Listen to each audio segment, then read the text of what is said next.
I was sat in this coffee bar here in November 2017, although it used to be Costa Coffee at that time, when I received a call on Facebook Messenger, of all places, from one twisted little you-know-what called Damian Brown, who calls himself Damo Brown, you know, full-on plastic gangster from the south, innit, bruv?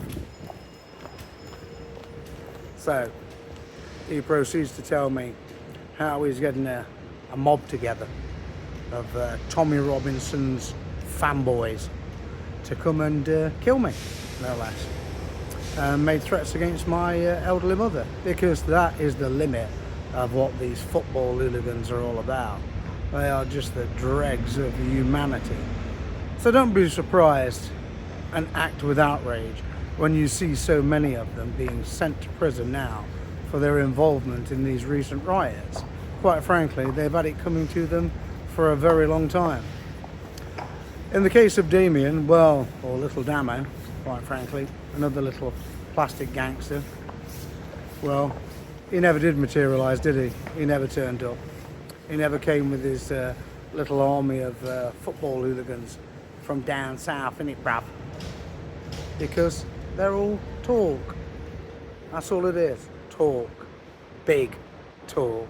And it's that very same big talk, particularly on social media, and some of which is translated onto the streets, that has now gotten so many of them into deep trouble. If Damian Brown's one of them, then good. I hope they throw the book at him.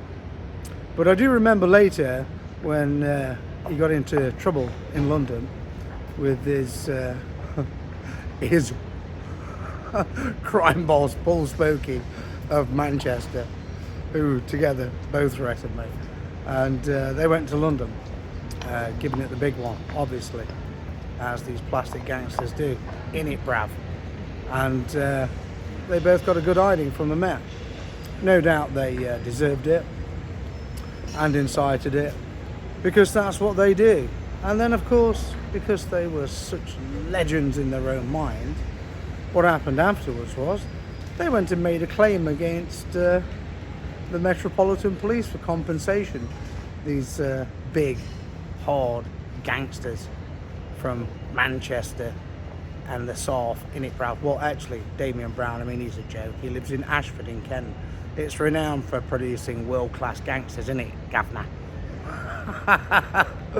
Well, here I am, all these years later. In fact, some 7 years later, and I'm still waiting for Damian and his little gang of thugs to come and turn me over. But, and again, I dare say most of them are in prison now, aren't they? Or expecting a prison sentence for their involvement in the riots. I have no sympathy for any of them. I mean, obviously I do have some sympathy for some people, basically, who have done quite simply ridiculous things, made some serious mistakes, reposting false and misleading information on the internet.